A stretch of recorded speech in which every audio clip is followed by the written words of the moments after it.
How to make beef jerky my way. What's going on, guys? Today in this video I'm going to be showing you how to make beef jerky. Now typically when I make beef jerky I go buy the thin sliced beef, the round steak from the produce market or the butcher. They got it too, and usually I just buy, it usually comes in 3/4 of a pound and it runs about $3.50, $3.50.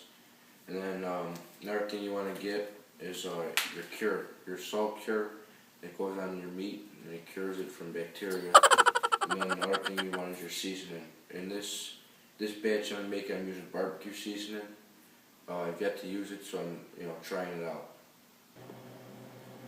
Alright, so the first step you want to do is when you're making beef jerky is remove the fat. The reason so is that fat's hard to dehydrate as opposed to the meat part. So I'm going to remove the fat and then I'll show you guys the next step. Right here I'm removing the outer part, which is the fat. You don't have to get it perfect, just as long as you get as much as you can. It's only going to help to keep it lasting longer.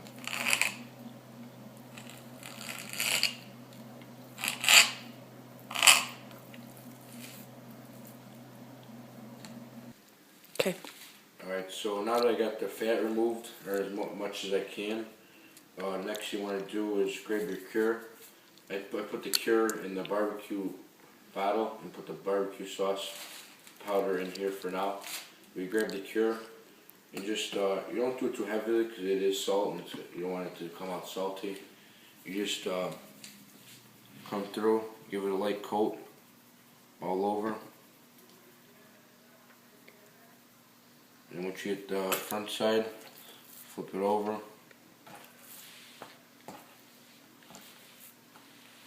And just give this one a light coat too.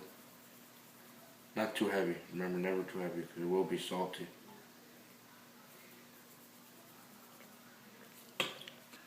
Alright, so after you got the cure on, next thing you want to do is grab your powder, your seasoning powder.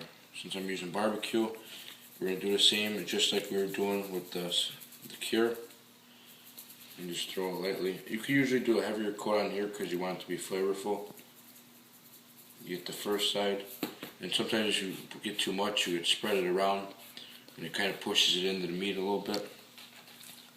You go to the other side, and do the same.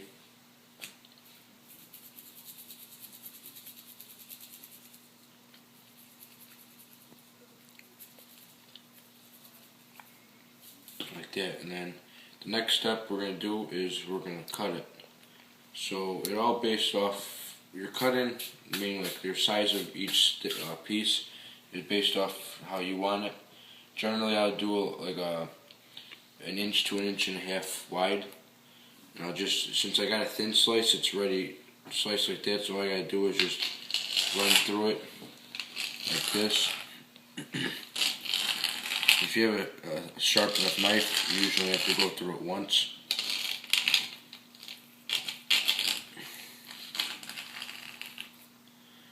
It's real easy if you get by the thin sliced, but if you get the round steak that's not even sliced yet, it's kind of harder when the meat's soft. So that's why I usually do it like this.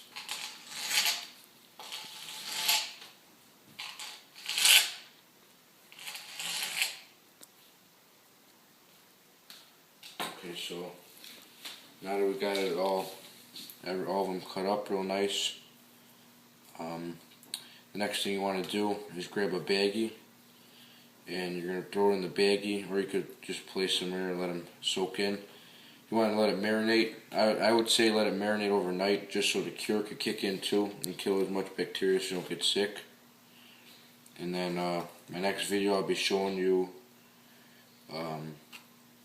how to use the dehydrator and how long you want to do it for. Thank you.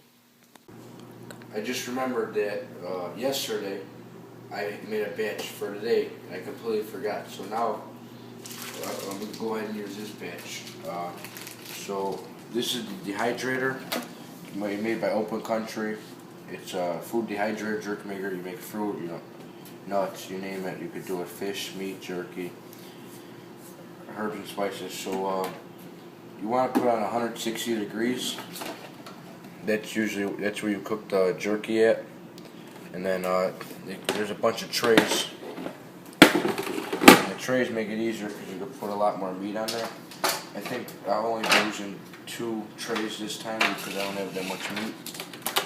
So basically all you do is just take it out strip by strip and place it up and make sure you spread them out enough so you get good air going through it.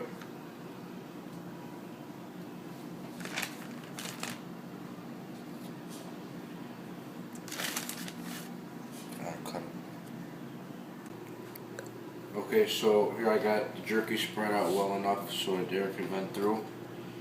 And then I got on that tray too. I'm going to put this on top. And you just put it up on there, the tray together. It's real simple. The way they make it is you just put it on top, plug it in,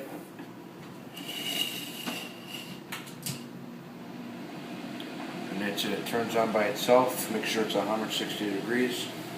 And depending on the thickness of your jerky, will depend on how long it's going to take. Usually this will take about 3 hours to dehydrate at 160 degrees. But sometimes if it's thicker, it's going to take longer. If it's thinner, it won't take as long. So what you should do is after 2 hours, check it every half hour because you don't want it to be too dry and you don't want it to be too raw. So I will, the next video will be the outcome. Okay, so I let these sit for 3.5 hours and they're fully perfect. They should just come right off of the tray. And you just throw this in a baggie. Take as much air out of the baggie as you can. And you could freeze them just to make them last longer. Or you could just keep them in the fridge.